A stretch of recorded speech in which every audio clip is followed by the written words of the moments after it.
E olha só, a gente começa hoje a série de sabatinas com os candidatos ao Senado pelo Distrito Federal. Nós vamos receber os 5 primeiros colocados nas pesquisas de intenção de voto. Todos vão ter 15 minutos de tempo para as entrevistas. A nossa primeira convidada é Rosilene Correia, da federação composta pelo PT, PCdoB e PV.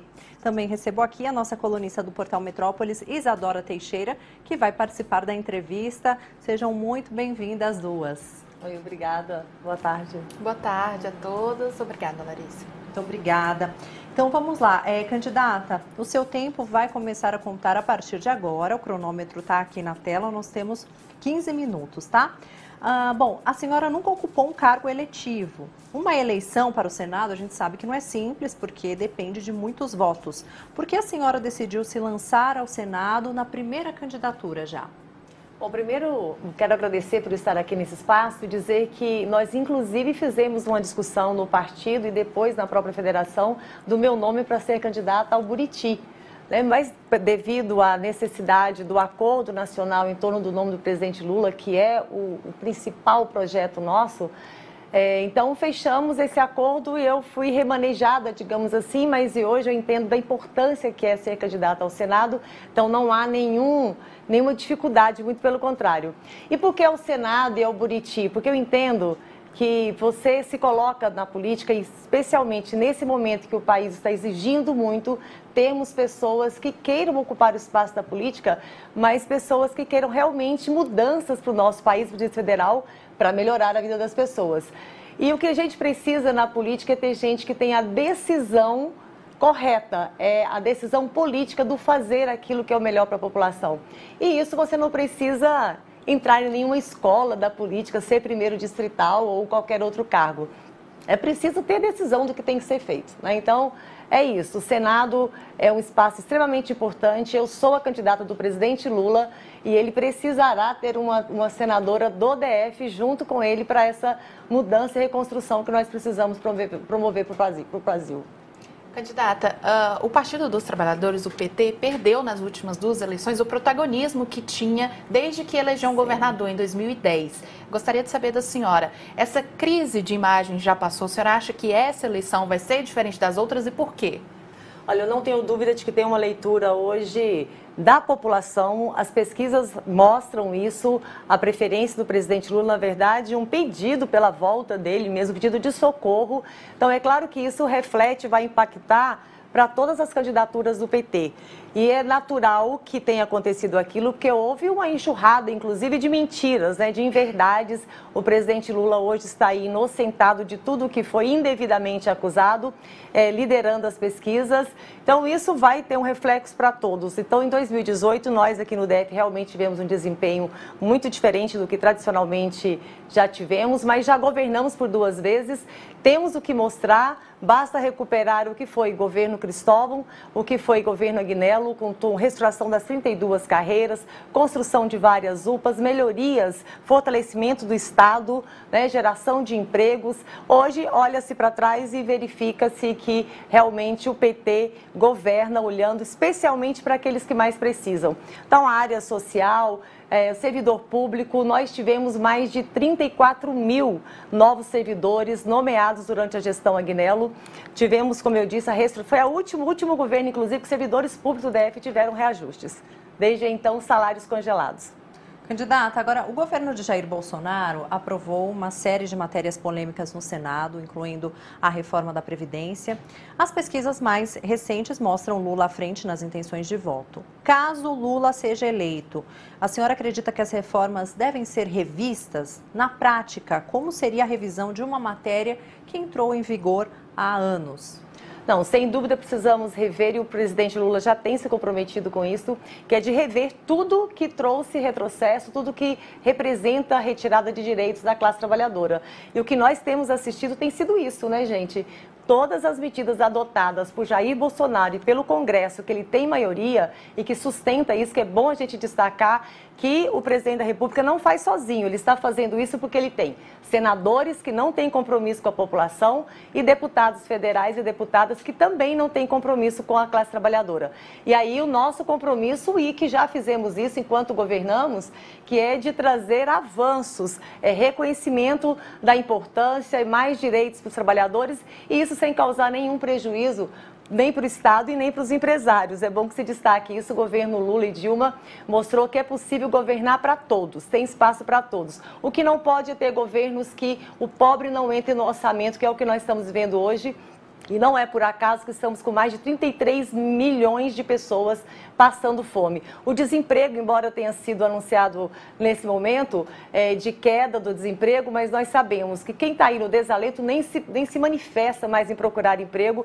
Então, infelizmente, essa realidade ainda está longe de ser algo a ser comemorado. Então, o que nós temos hoje é uma política que é de aumentar a fome, desemprego, aumentar a violência. Vocês também noticiaram aqui, o Metrópolis noticiou, acho que ontem, do aumento do número de pessoas armadas.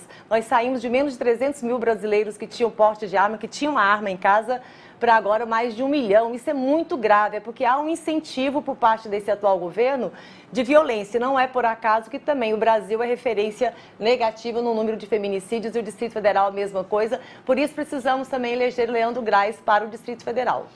Candidata, a senhora tem uma carreira na área da educação como professora da rede pública, dirigente sindical, né, por vários anos, e a senhora já falou de suas propostas para a educação, para essa área. Mas eu gostaria de saber, e para as outras áreas, os outros setores, o que a senhora tem de proposta para segurança, para saúde, por exemplo, já que no Senado são debatidas matérias de todos os assuntos, né? Não, sem dúvida, não só porque sou educadora, mas porque a educação tem obrigatoriamente que ser carro-chefe. Quando você tem investimento na educação, você naturalmente impulsiona todas as áreas, né, para esse crescimento. Todos os países que deram certo é porque investiram fortemente na educação, de educação de qualidade, valorizando seus trabalhadores. Agora, nós estamos com uma lista de urgências. Então, estando no Senado, que eu quero estar lá ao lado do presidente Lula, será para as medidas mais urgentes para melhorar. Por exemplo, disputar orçamento para o Distrito Federal para que tenhamos, com Leandro sendo governador, uma saúde que de fato atenda. Que hoje nós temos uma saúde pública aqui, que são filas esperando por atendimento, gente morrendo sem atendimento na assistência social, na fila do CRAS, como foi recentemente. Nós precisamos de muito mais investimento na educação, precisamos de educação integral, precisamos de... Quando a gente fala da segurança, você precisa tratar do social, você precisa matar a fome, gerar emprego, porque você estará investindo na segurança. Não é só armando, tendo novas viaturas, novos postos da polícia. Isso pode ser também necessário, mas nós precisamos valorizar, claro, os servidores, mas investir na área social e no desenvolvimento. Então, eu estarei lá defendendo mais recursos para o DF para que a gente possa ter um desenvolvimento. Isso significa gerar emprego, e se você tem gente empregada, você tira a gente da rua e você reduz a violência naturalmente.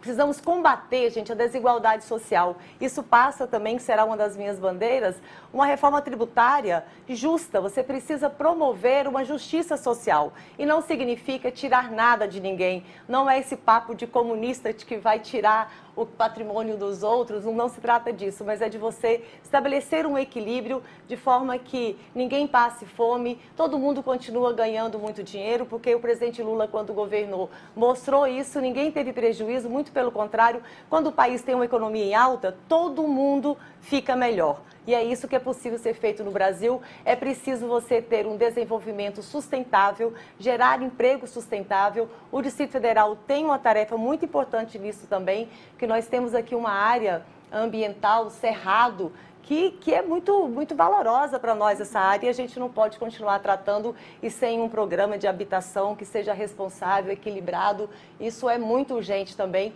por isso é importante presidente Lula na presidência, mas também mudarmos o governo do Distrito Federal. Agora, candidata, a senhora defende a redução do preço de combustíveis, mas a gente sabe que não é tão simples, porque a redução de impostos significa também uma queda na arrecadação, né, de estados e municípios. Então, qual seria a solução para baixar o preço dos combustíveis combustíveis e não diminuir, assim, não impactar tanto na arrecadação? É importante até explicar, porque a nossa bancada se manifestou contrária a isso no primeiro momento, mas votou por baixar o preço do combustível e retirar, portanto, e sabendo por que nós alertamos para isso, porque isso iria reduzir, como está reduzindo, os governadores e prefeitos se manifestaram, porque é tirar, é trocar os 6 por meia dúzia, mas embora o combustível muito alto, é claro que tem que reduzir mesmo.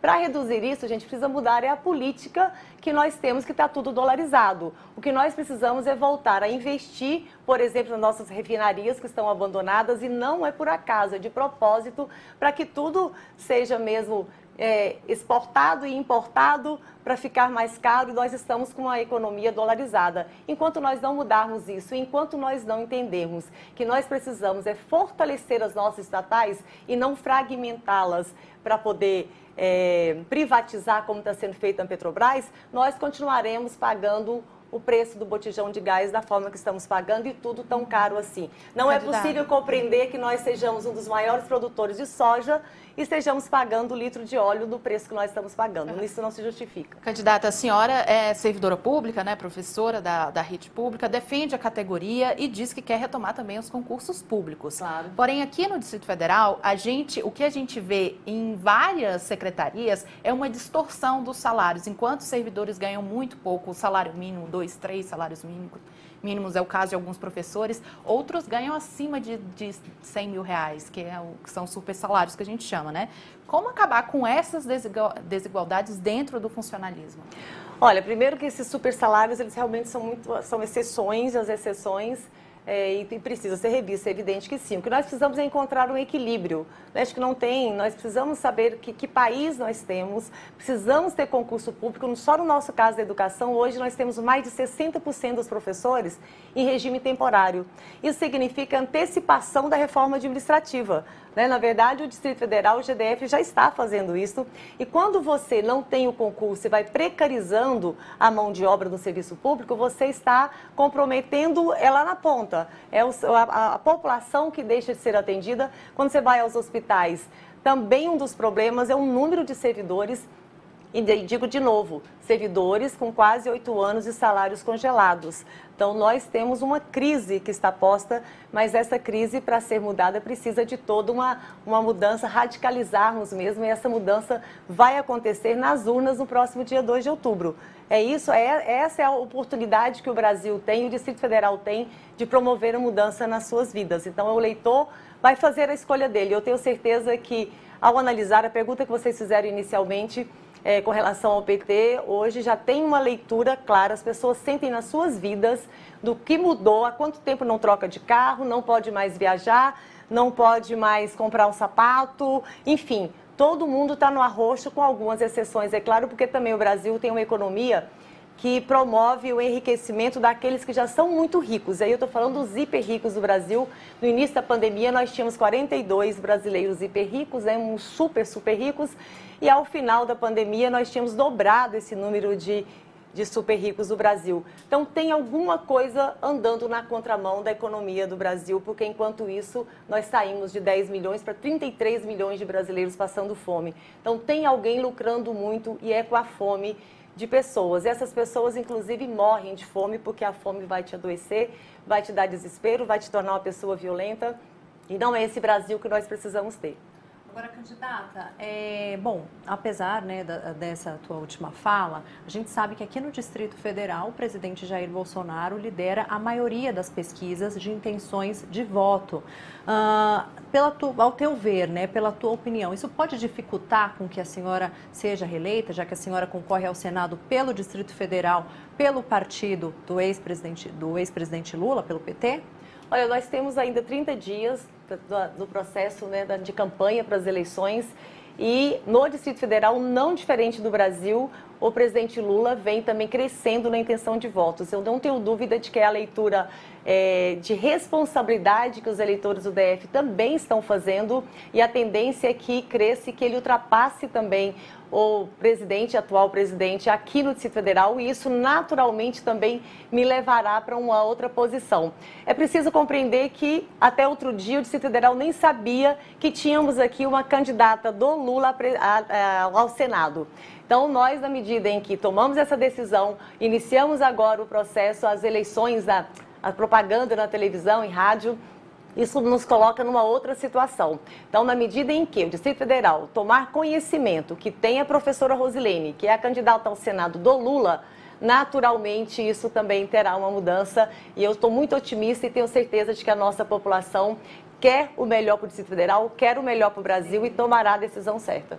Bom, agora a senhora tem alguns segundinhos ainda para fazer as considerações finais. Então, o que eu quero colocar é que cada eleitora e eleitor realmente seja muito criterioso, procure saber a história de cada candidato e candidata. No meu caso, é uma candidatura de uma mulher trabalhadora e que não está aí sustentando, não é ex-ministra do atual presidente da República, que sustenta essa política da fome, do feminicídio, do orçamento secreto. Enfim, não sou uma ex-ministra que não executou 70% da verba do Ministério da Mulher em plena pandemia. Então, de um lado, nós temos uma mulher que combate tudo isso e que quer, sim, gerar emprego, ter rede de proteção à mulher, que as nossas crianças estejam numa escola que seja educação de qualidade para todos e todas. E é um país sem violência. Tempo, candidata. Bom, muito obrigada. Eu que agradeço. Pela entrevista. Agradeço muito Rosilene Corrêa, candidata ao Senado pelo Distrito Federal, e a nossa colunista Isadora Teixeira. Obrigada. Muito obrigada, Isa. Até uma próxima. Obrigada.